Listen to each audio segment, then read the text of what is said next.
Pagi yang luar biasa, diberkati Tuhan, saudara yang mencintai Tuhan dan selalu rindu akan Mas Murni. Pagi ini berbicara kepada kita rahasia keberhasilan. Saudara, siapa yang tidak ingin berhasil? Tetapi keberhasilan itu rupanya ada rahasianya. Saudara, saya yakin orang dimanapun berada dan hidup ingin mengalami keberhasilan dalam segala bidang, baik dalam hal-hal rohani, dalam hal-hal yang sekuler sekalipun. Tetapi saya mau beritahu saudara bahwa surga tidak ada keterbatasan. Dia sanggup membuat saudara berhasil dalam segala sesuatunya. Nah, rahasianya seperti apa? Nah, pagi ini kita akan bahas mengenai Amsal Sulaiman. Kita akan bergerak masuk di dalam pembahasan Amsal Sulaiman. Kita split dulu, beberapa belakangan ini kita belajar dari Mazmur. Hari ini, mulai pagi ini kita melihat tentang Amsal, kitab Amsal. Ya, saudara, mari kita perhatikan Amsal pasal 1 ayat pertama. Saudara, saya bicara mengenai rahasia keberhasilan. Saudara, mari kita lihat ayat ini. Amsal Salomo bin Daud Raja Israel. Ayat satunya berkata demikian. Amsal Salomo bin Daud Raja Israel. Saudara, Amsal bicara tentang ajaran atau moral Salomo. Artinya Salomo ketika dia mendapatkan moral yang terbaik. Kenapa dia mendapatkan moral yang terbaik? Ketika dia melekat dan mencari Tuhan. Ketika dia selalu mengandalkan Tuhan. Saudara, ajaran yang didapat daripada Tuhan, ya, ajaran yang Salomo peroleh dari surga ketika dia mencari Tuhan, ketika dia lebih mengutamakan Tuhan, ketika dia lebih untuk akrab dan intim dengan Tuhan. Itulah rahasia pemerintahan Raja Salomo. Itulah rahasia keberhasilannya, saudara. Padahal dia adalah pengganti ayahnya Daud. Dia sebenarnya kurang pengalaman. Tetapi rahasianya ketika dia memimpin, dia naik takhta menggantikan Daud ayahnya sebagai raja. Maka saudara, sejak itu dia memerintahkan orang-orang Israel seluruhnya untuk bergerak mencari Tuhan. Menyingkirkan segala tiang-tiang berhala. Menjauhkan penyembahan-penyembahan yang tidak berkenan. Dan mulai membangun hubungan yang benar dengan Tuhan. Ketika dia melekat membangun hubungan yang benar dengan Tuhan, dia mendapatkan ajaran yang benar dari Tuhan. Dia mendapatkan moral-moral yang terbaik daripada surga.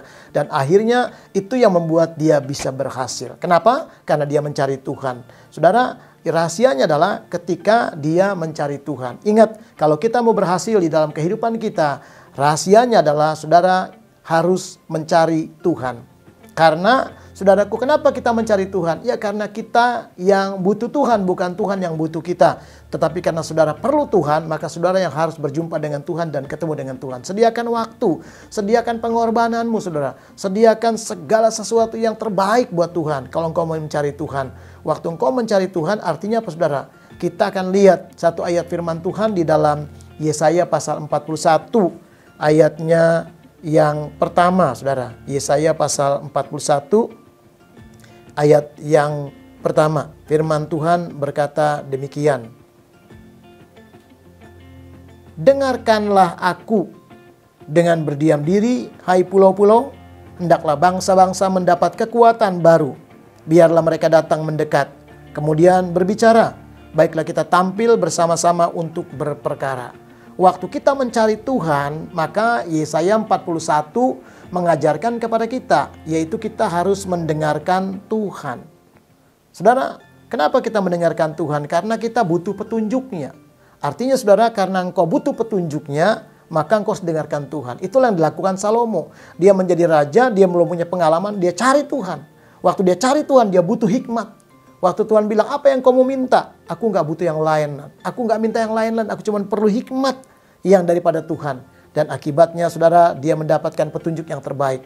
Saudara, dia mendapatkan hikmat. Dengan cara gimana? Dia mulai mendengarkan Tuhan, saudara. Waktu engkau mendengarkan Tuhan, saya percaya kalau engkau mendengarkan, akan ada sesuatu yang luar biasa. Saudara, cari Tuhan. Pagi ini cari Tuhan. Caranya gimana? Waktu engkau cari Tuhan, tidak hanya waktu yang kau berikan, tidak hanya hidupmu, tetapi dengarkan, minta petunjuk daripada Tuhan. Sebelum kau memulai aktivitas, sebelum kau melangkah untuk menghadapi apapun sepanjang hari ini, minta petunjuk daripada Tuhan. Ada orang-orang yang bertindak tidak dengan petunjuk Tuhan, dengan segala cara dan kemauan sendiri. Akibatnya di tengah jalan, di tengah-tengah hari, mereka mengalami beban-beban yang sangat berat. Tapi kalau engkau minta petunjuk daripada Tuhan, engkau akan melihat ada terobosan, ada kemenangan, ada kehidupan yang berhasil. Itulah rahasianya, saudara.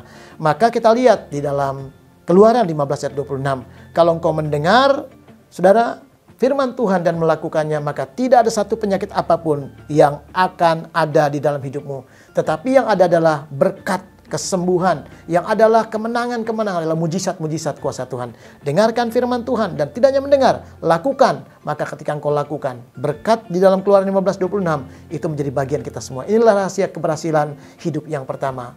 Diberkati Tuhan, engkau yang selalu tetap cinta Tuhan. Tuhan memberkati. Amin.